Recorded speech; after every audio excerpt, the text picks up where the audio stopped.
Assalamualaikum warahmatullahi wabarakatuh. Perkenalkan, nama saya Melinda Maharani, NIM 112311161. Di sini saya akan membuat video tentang presentasi pembelajaran mata kuliah Manajemen Sumber Daya Manusia dengan dosen pengampu Pak Saur Panjaitan SEMM dengan materi seleksi karyawan. Karyawan sendiri adalah kekayaan atau aset utama dari setiap perusahaan. Peran karyawan sangat menentukan berhasil tidaknya perusahaan mencapai tujuannya. Perusahaan harus selalu berusaha untuk memperoleh dan menempatkan karyawan yang qualified pada setiap jabatan pekerjaan supaya pelaksanaannya lebih berdaya guna serta berhasil guna. Kemudian, untuk bisa mendapatkan karyawan yang qualified, organisasi atau perusahaan harus menggunakan cara ketika proses perekrutan.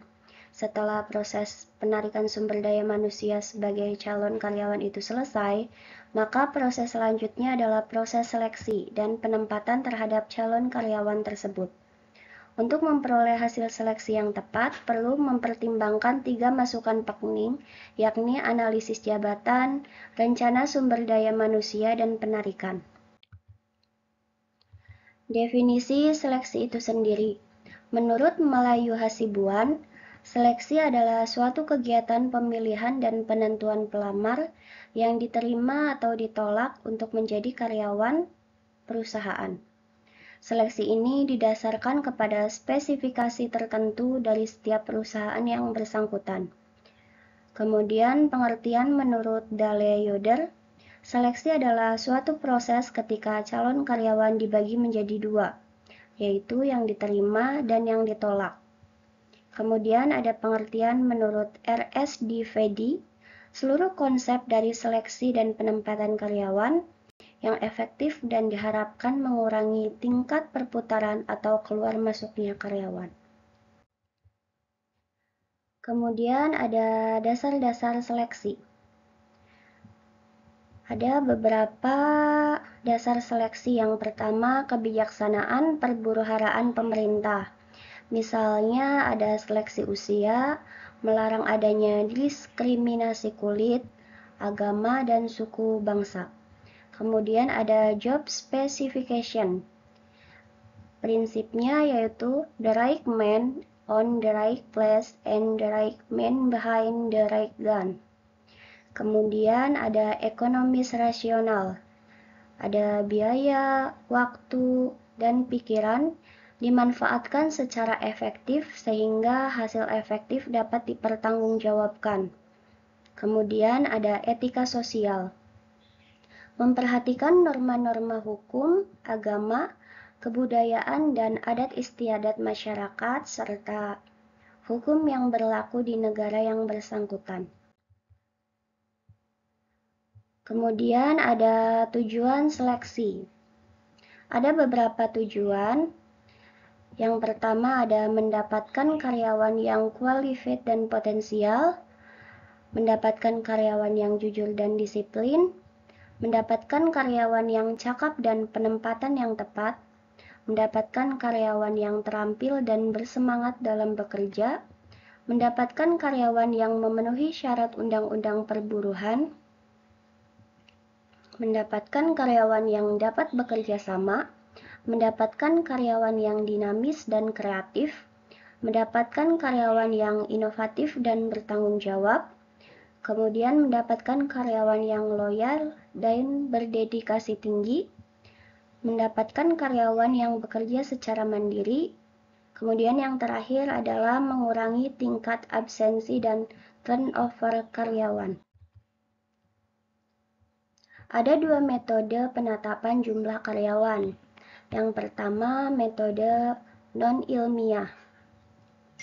Dalam metode ini, jumlah karyawan yang dibutuhkan hanya didasarkan atas perkiraan saja.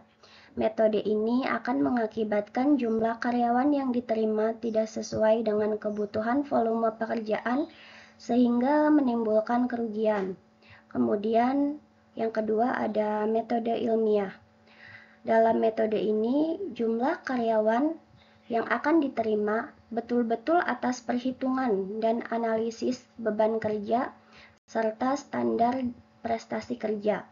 Analisis beban kerja adalah penentuan jumlah pekerja yang diperlukan untuk menyelesaikan pekerjaan dalam jangka waktu tertentu. Adapun cara-cara seleksi, ada cara non-ilmiah.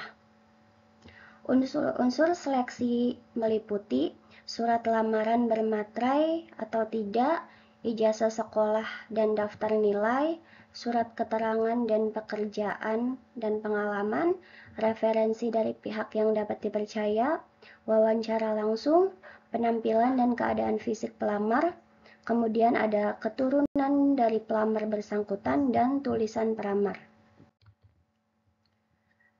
Selanjutnya ada cara seleksi secara ilmiah. Seleksi ini didasarkan kepada job specification dan kebutuhan nyata, jabatan yang diisi serta berpedoman pada kriteria dan standar-standar tertentu, teman-teman.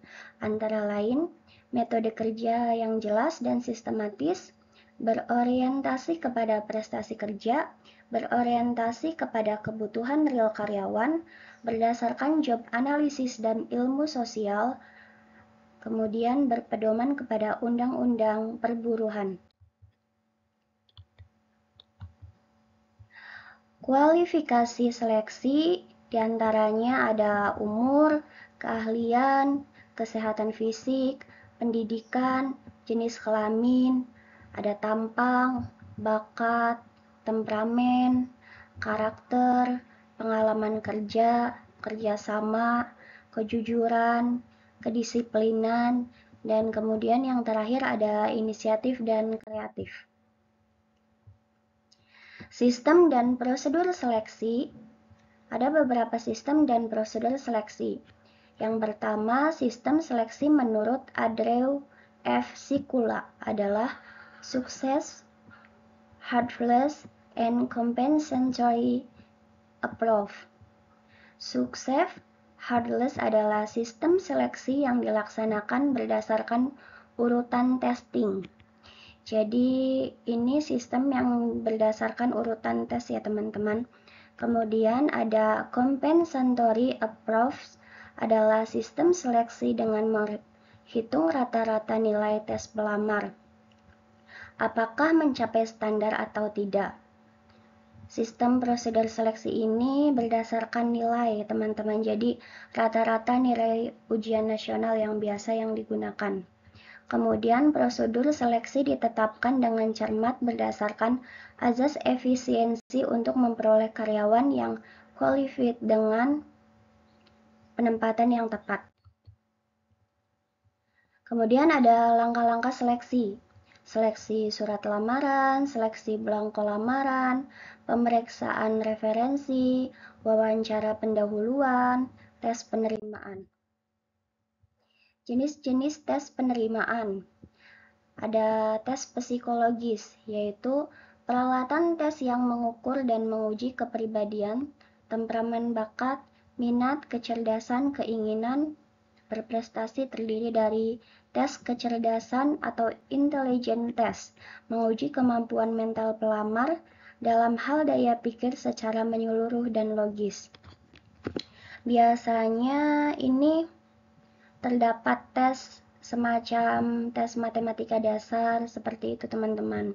Tes kepribadian atau personality test, kesediaan bekerja sama, sifat dan kepemimpinan. Biasanya ada soal tentang tes kepribadian.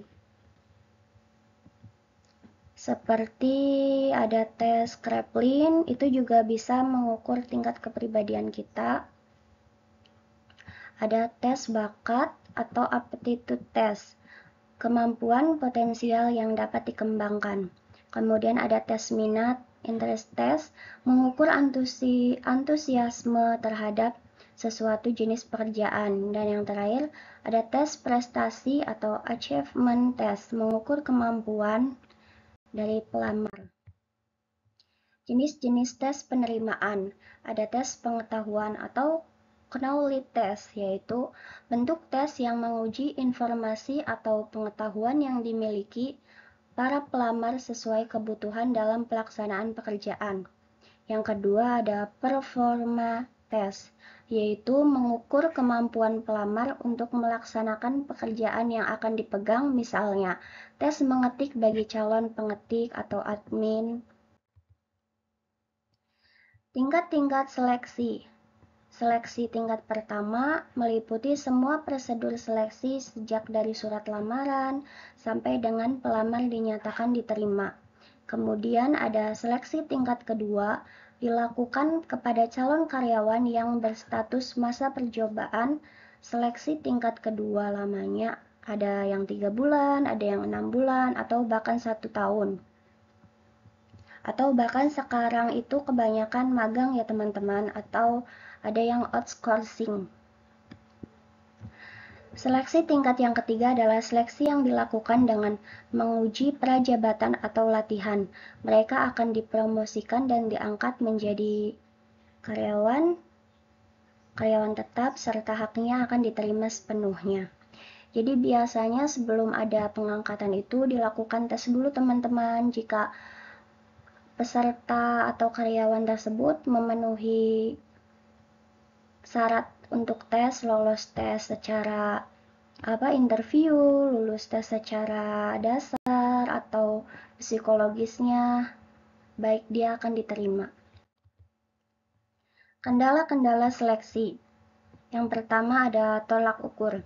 Kendalanya adalah kesulitan untuk menentukan standar tolak ukur yang akan digunakan untuk mengukur kualifikasi selektif secara objektif. Kemudian ada penyeleksi. Kendalanya adalah kesulitan mendapatkan penyeleksi yang benar-benar qualified, jujur, dan objektif. Biasanya kadang terdapat kecurangan-kecurangan teman-teman. Misalkan si A bawaannya orang dalam yang kuat jabatannya, jadi walaupun dia tidak lolos seleksinya, tapi tetap diloloskan. Maka dari itu kita harus mendapatkan penyeleksi yang benar-benar jujur dan objektif terhadap penilaiannya. Kemudian ada pelamar. Kendalanya adalah kesulitan untuk mendapatkan jawaban yang jujur dari pelamar. Langkah-langkah dalam proses seleksi. Ada penerimaan pendahuluan pelamar, kemudian tes penerimaan. Setelah lolos tes, dilakukan wawancara seleksi. Wawancara seleksi itu kita diperiksa referensi, misalkan ada referensi bawaan atau tidak. Kemudian setelah lolos pemeriksaan dari wawancara tersebut, melakukan evaluasi medis atau tes kesehatan. Kemudian setelah tes kesehatan itu lolos, lanjut kemudian wawancara lagi teman-teman. Dan yang terakhir adalah keputusan penerimaan. Sekian presentasi dari saya, kurang lebihnya mohon maaf. Wassalamualaikum warahmatullahi wabarakatuh.